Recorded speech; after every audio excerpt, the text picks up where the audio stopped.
고영환 선생님 모셨습니다. 어서 오십시오. 안녕하십니까. 네. 아, 중국말은 못하세요? 예, 중국말 그냥 쉬운 말만 합니다. 아, 예. 식당 가서 그- 메뉴 나는 할 정도로. 외교관 출신들은 한 몇 개 국어 하는 줄 알았는데 뭐 일단 러시아어는 하고 좀 하고요. 프랑스어는 전공이시니까 뭐 그건 영어 좀 불어는 하고. 영어 예. 좀 하고 예, 그 그 정도는 정도. 다 예. 하는데 저는 중국말까지 잘하시는 줄 왜냐면 북한하고 중국은 가까우니까 가까우니까. 그래서 그래도 웬만한 거는 좀 인사말은 다 하고 예. 저는 중국말 하나도 모릅니다. 수담빠라님, 예, 허방님 감사하고요. 자, 김정은 그 권력이 요즘에 조금 불안하다는 증후가 나오고 있습니다.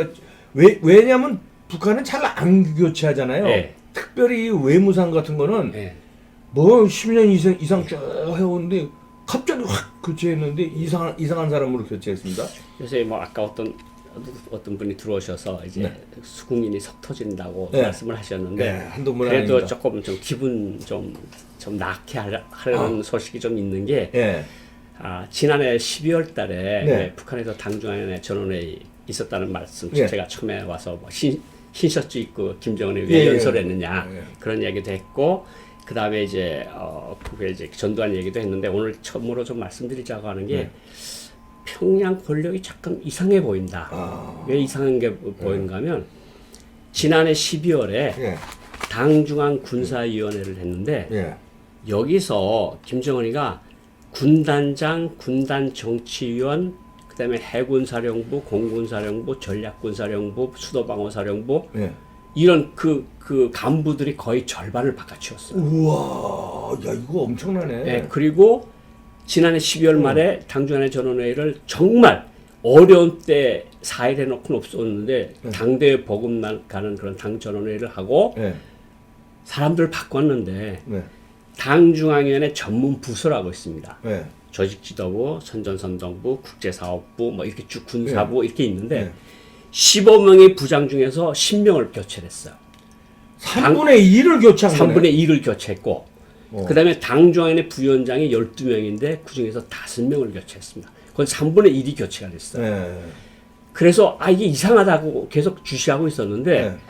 그 후에 노동신문이 혹시 트로츠키라고 아십니까? 트로츠키 알죠? 예. 예, 레닌이 예, 레닌 때. 후계자로 만들어놨던 사람이 스탈린이 아닙니다. 예, 원래는 그랬어요. 트로츠키를 네. 그리고 트로츠키가 소비에트 사회주의 연맹의 첫 번째 국방장관이고 첫 번째 외무장관이기도 하고 군사위원이기도 하고 군사혁명위원회 위원장까지 한 실력자죠, 아주. 그래서 실력자고 네. 아마 트로츠키가 없으면 러시아 혁명이 10월 혁명에 승리하지 못했다고 할 정도로 인물이 굉장한 사람인데 레닌이 스탈린보다는 그 사람을 믿은 거예요. 그래서 레닌이 1924년도에 사망을 하는데 레닌이 정권을 잡으면서 후계자로 생각했던 사람이 트로츠키입니다. 그리고 총에 맞아요. 레닌이. 네. 어떤 사람이 백색 분자가 총을 쏴가지고 네. 병상에 누워있다 사망을 했는데 내가 죽으면 스탈린이 장난을 칠 수 있으니까 스탈린 발을 제거하라 그럽니다. 예. 그런데 결국은 레닌이 죽고 스탈린한테 권력 싸움에서 밀립니다. 네. 밀려가지고 러시아에서 27년도에 추방이 돼서 멕시코에 갔다 스탈린이 보낸 암살 분자들에 의해서 살해가 됩니다. 네. 살해가 되는데 노동신문에 갑자기 트로츠키 같은 분자들을 주의해야 된다. 이게 요즘에 나온 거예요? 그게 1월 달에 노동신문에 나온 거예요. 오, 예. 그래서 아니 트로츠키라는 게 북한 사람들 최근 사람들은 트로츠키가 뭔지 모릅니다. 예. 그래도 70년대 대학 공부 정도 한 사람들 나이 정도가 좀 드신 분들이, 이제 트로츠키가 네, 뭔지 알죠. 네. 소련 공산당 역사가 어떻게 되는지를 알거든요. 네. 그 후에 태어난 사람들은 주체사학만 배웠으니까 모르죠. 네. 막스레닌주의를 잘 모르거든요. 네. 자본론도 잘 모르고 여기 대한민국도 마찬가지 젊은 사람들은 잘 몰라요. 잘 모르죠. 그래서 트로츠키가 갑자기 노동신문에 왜 소환을 시켰을까? 그러면 2인자 그룹에서 배신자가 생겼나? 충분히 그렇게 생각할 수 있는 거 아니에요. 그러네요. 그래서 추적을 하던 차에 그러니까 지난주 네. 한 수요일 목요일부터 들려오는 정보가 네. 베이징을 통해서 네. 이수영이가 물러났다. 그리고 이용호 외무상도 물러났고 그 전에 이선권이 올라섰다. 예. 이게 트로츠키입니다. 트로츠키죠. 예, 트로츠키. 아주 굉장히 유명한 사람입니다. 예, 그래요. 이런 가고 예. 소비에트 연맹의 그 구조를 만든 사람이 이 네. 사람이에요. 조직 책임자고. 예. 근데 이 사람을 갑자기 소환을 해서 정말 이상하다. 왜 사람들 북한 사람들 요즘 사람들 전혀 모르는데 예. 왜 트로츠키 같은 수정주의 분자들을 주의하라. 그러면 2인자 그룹에서 문제가 생긴 게 아니냐. 그래서 작년도에 당중앙군사위원회를 하고 예. 당중앙위원회 간부들을 3분의 2를 교체하고 순회급을 3분의 1을 교체하고 군단장, 군단 정치원들을 절반 이상 교체한 거는 북한에서 무슨 일이 있었다는 거 아니에요. 예.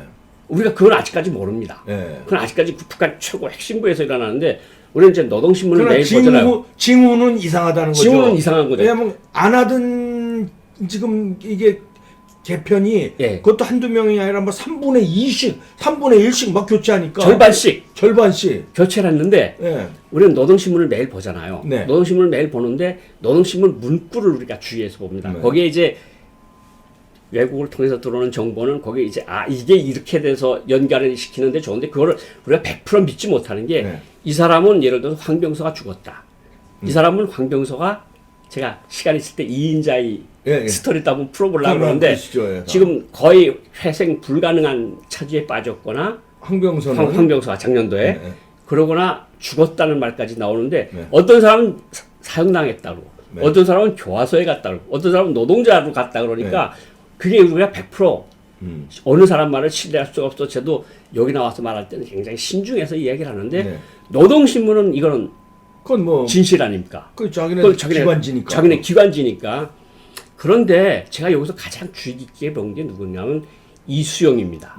이수영이라는 사람은 김정은이가 스위스 가서 4년 반 동안 유학을 할 때 아버지 역할을 한 사람. 후견인 역할을 했었죠. 그러니까 국제학교 들어갈 때 예. 너의 아버지나 후견인은 누구냐 보호자를 쓰게 돼 있어. 아 그럼 이수영이 이수영이를 썼거든요.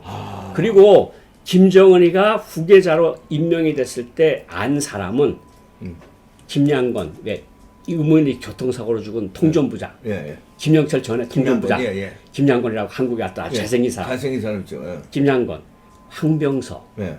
그리고 이수영이라고 하는 거거든요. 그 3인자가 그 3명이 김정은의 창업 공신이다. 아 근데 그 창업공신의 마지막이 날아간 거네. 마지막이 날아간 거죠. 근데 야 이거 봐라. 이수영이가 어느 정도로 센 사람인가 하면 김정일 살아있을 때 네. 북한에 겸직을 한 거의 유일한 사람입니다. 직책이 어떻게 됐는가 하면 제가 그대로 읽을게요. 네. 친애하는 지도자 김정일 동지께서 조선노동당 중앙위원회 서기실 부부장이며 예. 스위스 연방공화국 특명정권 대사인 이수영 동지에게 하신 말씀 예. 이런 거 전달이 받아요. 그러니까 서기실 부부장 겸 대사를 겸임을 했거든요. 예. 그래서 그 유명한 강석주 알죠? 제네바 강석주, 핵프레임 예, 그렇죠. 만든 예, 예. 강석주 제1부상도 이수영이가 평양에 들어왔다 나갔다는 걸 잘 몰라요. 이건 김정일한테 전화가 오면 들어와. 그럼 들어와서 밥 한 끼 먹고 와인 한 잔 마시고 나가거든요. 예. 그렇게 그 신임을 받았던 사람이고 김정일의 아들인 후계자인 김정은을 보살핀 사람이 김정은이가 후계자가 되니까 딱 올라가가지고 정치위원이 되고 막 외무상 되고 막 승진이 예.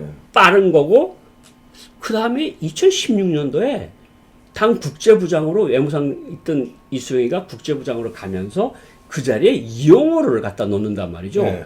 그래서 이용호가 외무상이 돼요. 이용호는 우리 같은 외고대학 3년 후배입니다. 나는 불업가고 이용호는 아니 근데 영업가고 외모는 선배같이 보이는데 이 양반이 후배입니다. 고향 같은 선생의 대학교 후배예요. 3년 후배인데 후배. 같은 대학교 후배인데 예.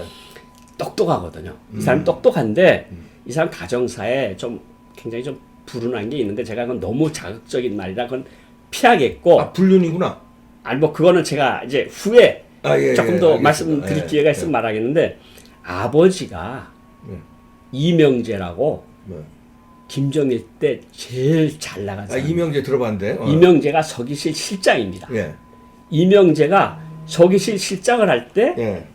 이수영이가 그 밑에서 부부장을 했거든요. 예. 그러니까 이수영이가 외무상으로 있다가 국제부장으로 들어가면서 2016년도에 거기에 누구를 천거하는 건 이수영 외무성 부상을 천거를 합니다. 예. 근데 김정은은 이용호를 잘 몰라요. 예. 근데 이 사람이 이명재 서기실장의 아들입니다. 그래서 외무상이 되면서 정치국 위원이 되고 굉장히 빠르게 승진을 한 거예요. 예. 그래서 이수영과 이용호는 불가의 관계다. 둘이서 굉장히 김정일 때부터 수십 년 동안 충성스러운 그 가정인데 그 두 명이 싹 다 날아갔어요. 날아갔고 그 자리에 야 냉면이 먹구멍이 넘어가냐? 그거 이성건인가? 그거? 이성건이가 그거 외무상이 기억나. 됐다 그래서 지난주 한 수요일에 그 소식을 들었거든요. 야 이성건이가 그게 오는 게 가능하냐? 반신반의를 했는데 이제 지난 주말에 토요일 일요일부터 이제 우리 언론들이 받아쓰기 시작을 했는데 외무상이 네. 당중앙위원회 후보위원입니다. 근데 아시죠 최선희? 예, 최선희. 예. 최선희 부상 이제 그 어떤 사람인가 우리 국무위원장께서 하노이 노딜 후에 예. 왜 이런 기차 여행을 하는지 모르겠다. 예, 막 화가 나셨다. 화가 나셨다 이렇게 말하던 그 최선희 부상이 네. 국무위원이고 네. 당중앙위원회 정위원입니다. 네. 그러니까 당적 국가적 직위는 이성건이보다 훨씬 높아요. 네. 이성건이 당중앙위 후보위원이니까 밑에거든요. 그러니까. 국무위원도 아니고. 그래서 왔다 볼 때 최선희가 왔나 했는데. 최선희가 올라갔나 했는데 네. 이성건이가 왔다는 거예요. 네. 근데 이거는 메시지가 있습니다. 아. 메시지는 뭐냐면 그 한국에다 대고 이제 제가 항상 방송에 나와서 이야기하는 게 북한에서는 센 소리를 하는 사람이 살아남습니다. 이 사람이 그 목구멍에 넘어갑니까? 이성건이에요? 이성건이가 그렇게 이야기를 했어도 그 10,000원짜리를 재벌 총수들한테 먹이면서 그걸 넘어가느냐고 말을 할 정도면 네. 그만한 정도면 그만한 말이 김정은 귀에 어떻게 들어갈지를 알거든요. 그러니까 아 이거 맛있게 드십시오 이러는 것보다 야 협조도 똑바로 안 했는데 그 냉면이 목구멍에 넘어가냐? 이래가지고 젓가락 들다가 총수들이 움치된 거 아닙니까? 네. 그래가지고 한국 여론이 굉장히 나빠진 건데 네. 그리고 막 기자들이 보면 어느 방송사요 당신? 뭐 아주 무례했죠. 아주 엄한 방자하고 방자지, 무례하고 이성건이. 예. 이성건이 그 사람을 리성건 사진 한 분. 예, 이성건이라고 이제 북한 사람들한테는 네. 이성건이가 그냥 북한군 대좌입니다. 예. 대령으로 이렇게 인식이 각인돼 있거든요. 2006년부터 2016년까지 거의 군사회담에 이 사람이 나와가지고 뭐 책상도 치고 뭐야 괴뢰 주제 뭐 이러면서 그렇게 큰 소리 치던 사람인데 이 사람은 이용호고. 이용호고. 네. 근데 리성건이라는 사람이 왔단 말이죠. 네. 그리고 김정일의 그렇게 신뢰를 받던 사람의 아들이 이수용 2인자라고 취급할 수 있는 사람의 혁명 동지가 둘 다 날아갔고 어허. 노동신문에 트로츠키를 비판하는 소리가 나오고 우리가 1956년도에 네. 김일성이가 제가 한번 말씀드렸지만 외국 방문을 갔는데 사회주의 나라들 네. 여기 모여있던 사람들이 김일성이 탄 비행기가 들어오면 순환비행장에서 고사포로 쏴돌으려고 계획을 다 짰는데 네. 그게 어떤 사람이 중간에서 배반을 하는 바람에 김일성이 먼저 다른 운송수단으로 들어와서 그 종파들을 다 청산을 하거든요. 네. 김정은의 이야기입니다. 우리 혁명의 현 조건은 1956년만큼 어렵다. 그러면 내부엔가 뭐가 있다는 소리 아닙니까? 그러네요. 내부에 뭔가 있고 이거 이성건이 이거 냉면이 목구멍에 넘어가는 너네 아주 오만불선. 어마불선한 거. 그래서 이 사람 이야기로 다시 잠깐 돌아왔다 제가 다시 돌아가겠는데 이 사람을 외무상에 임명한 건 북한 외무상의 기본 임무는 뭐냐면 대미 외교, 핵 외교가 북한 외교의 절반 이상입니다. 네. 그럼 외교가 뭐예요? 핵 외교. 핵 외교, 핵. 핵. 핵무기 외교하고 그렇지, 대미 외교. 대미 외교가 지금 북한 외교의 절반 그렇지. 이상을 차지하는데 당연하지. 이 사람 갖다 놓은 거는 남한 사람들을 대하듯이 미국 사람들 똑같이 대하라. 그러니까 미국 사람들한테 음식을 주면서 야 그게 목구멍에 넘어가니? 야 햄버거가 목구멍에 넘어가간? 그 햄버거가 목구멍에 넘어가. 말씀 잘하시네요. 예. 그게 넘어가니? 코카콜라가 목구멍에 넘어가간? 그런 소리를 하라고 이 사람을 앉혀놓은 겁니다. 그러니까 뭐 제가 표현이 그렇다 그러는 건데 어쨌든 강경하게 하라. 그러니까 미국 사람들이 보기에는 저 대남 강경 분자가 대미 강경 분자로 왔네. 그럼 느끼는 게 다를 거 아닙니까? 네. 그러면 이것도 김정은이가 ICBM을 쏘기 전에 아니면 새로운 3,000톤급 잠수함 핵미사일을 발사하는 그걸 만들기 전까지 미국에 대고 계속 메시지는 던져야 되겠는데 말폭탄 가지고 안 되니까 왜 무상해? 나 이런 강경부다 목구멍이 넘어가네? 이런 사람을 얹혀놓고 너 햄버거가 목구멍이 넘어가니? 이런 소리를 할 사람을 갖다 앉혀놨다는 데 의미가 있는 거죠. 그러니까 이 사람이 이제 대미 외교를 어떻게 펼칠지 우리가 주의 깊게 봐야 될 것 같고 이 사람 전에 다시 돌아가면 예. 이수영이라고 하는 사람은 정말 김정은이가 정말 믿고 따르고 모든 것을 의지했던 사람 중에 한 명이거든요. 예. 그리고 그 사람이 천거했던 게 이용호 외무상이고 이용호 외무상은 북한의 핵 전문가고 이 대미 사람이 이수영이고요. 이수영이고 이용호고. 예, 예. 이 사람은 지금 56년생이고 이 사람은 1940년생이니까 예. 80세. 그러니까 김정은이가 어렸을 때 유학할 때 후견인이 이 사람. 이 사람이에요. 이용호예요. 예, 그 아버지 역할했던 사람. 이 사람의 상관이 이 사람의 아버지. 이 사람 아버지고 이 그래서 사람이 이 사람이 이 사람을 천거한 거예요. 천거해서 그래서 둘이는 아주 각별한 그 한 팀이죠 말하자면. R63이라 그런가요? 아삼육. 아삼육이라고 하잖아요. 아삼육이라고 이야기를 그렇죠. 할 수 있는 사람인데 둘의 신통이 다 날아갔어요. 이번에. 예.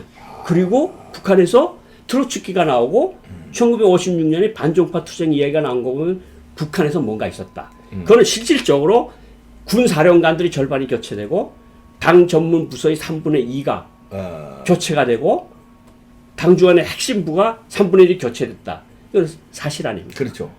그러니까 뭔가 북한에서 김정은이가 화를 버럭버럭 낼 만큼 뭔가 징후가 있었다. 있어서 아까 얘기한 56년도에 예.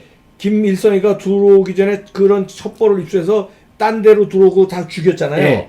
그런 식으로 뭔가 징후가 있어서 이번에 싹 절반을 날리고 이런 사람까지 싹 날리고 자기 후견인 아버지뻘 같은 후견인도 날려버리고 그렇죠. 리성건이 같은 강경파를 내세워서 냈었다. 다 척결했다. 예. 근데 어떤 분들은 어떻게 이야기를 하는 거 한국 전문가들 어떤 일부에서는 노령이니까 나이가 80이니까 모르겠다 그러는데 김영남은 뭐 90살 넘고까지 썼는데 김영남 92세 제 92세. 보스였지 않습니까? 제가 그러니까요. 김영남이를 한 10몇 년을 모셨는데 네. 김영남은 그렇게 됐죠. 그리고 이번에 박봉주라고 있습니다. 거기도 나이 많잖아요. 박봉주라고 하는 사람 네. 내각 총리하던 사람 네. 휠체어 타고 나왔댔어요. 그러니까 휠체어 타고 나오는 사람 또 김정은이가 또 이렇게 악수까지 했는데 그러니까 나이가 많아서 후견인을 물리쳤다는 건 말이 안 됩니다. 그건 북한 사회를 잘 모르고 하는 북한 사회를 잘 모르니까 그런 소리를 할 수가 있다. 그러니까 후견인이자 자기의 가장 가까운 사람인 이 사람을 내칠 정도로 북한에서 뭔가 있었다. 그리고 당주간의 부위원장 5명이 바뀌고 전문부서장 5명이 바뀌고 김여정이라고 하는 자기 여동생이 선전선동부 제1부부장이라고 하는 북한에서 제일 핵심 부서가 선전선동부하고 막강한 자리 아니에요? 김정은을 우상화하는 그 총책임자였던 김여정을 조직지도부의 일부부장으로 바꿔가지고 인사 담당을 시켰습니다. 그러니까 지금 조직 담당 부위원장도 있고 조직지도부장이 있지만 조직지도부의 실세는 김여정이다. 누구도 믿을 수가 없다. 내가 이 사람도 믿을 수가 없는데 다른 사람은 어떻게 믿겠냐. 그러니까 김여정을 네가 봐서 똑똑한 사람들을 똑똑한 사람이 아니겠죠. 충성스러운 사람들을 내 주변에다 갖다 놓으라는 엄명을 받고 간 게 김여정이라고 하죠.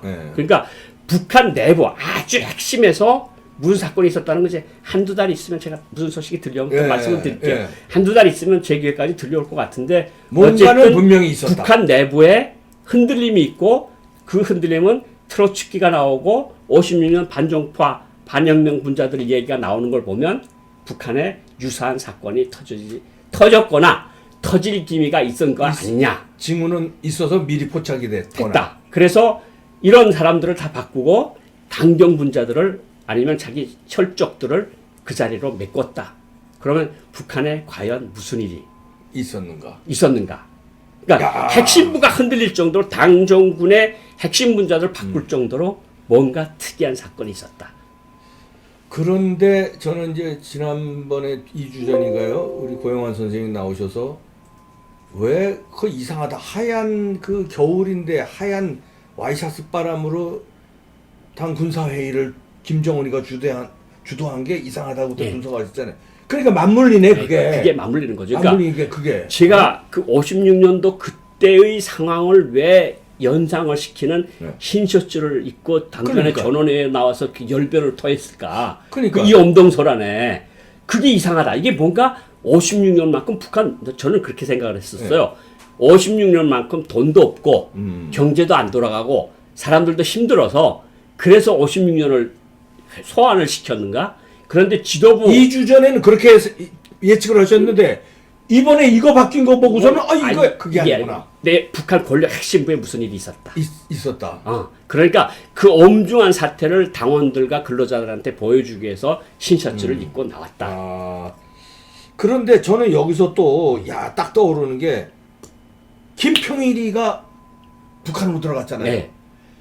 김평일이가 왜 북한으로 들어갔고 그 다음에 당 중앙군사회의를 하는데 왜 겨울에 와이셔츠 바람으로 김정은이가 주재하고 그 이후에 2주 후에는 이 김정은의 아버지격인 후견인을 날리고 니용호도 날리고 3분의 1 교체하고 반 교체하고 막 3분의 2 교체하고 막 이런 게 축축축축 나온 게 이게 1년에 이상하네. 김평일이는 또 왜 그전에 들어갔어요 또. 그러니까 자기가 권력이 예. 김정일이 있을 때는 자기가 컨트롤할 수 있다고 생각을 했기 때문에 김정남이도 해외에서 떠돌게 만들었고 자기 그러니까 배다른 누이 동생의 남편 부부도 오스트리아다. 그러니까 김광섭, 김경진이도 외국에 나와 있었고 그리고 배다른 형제인 김평일이도 대사를 오래 시켰는데 재작년도에 김정남이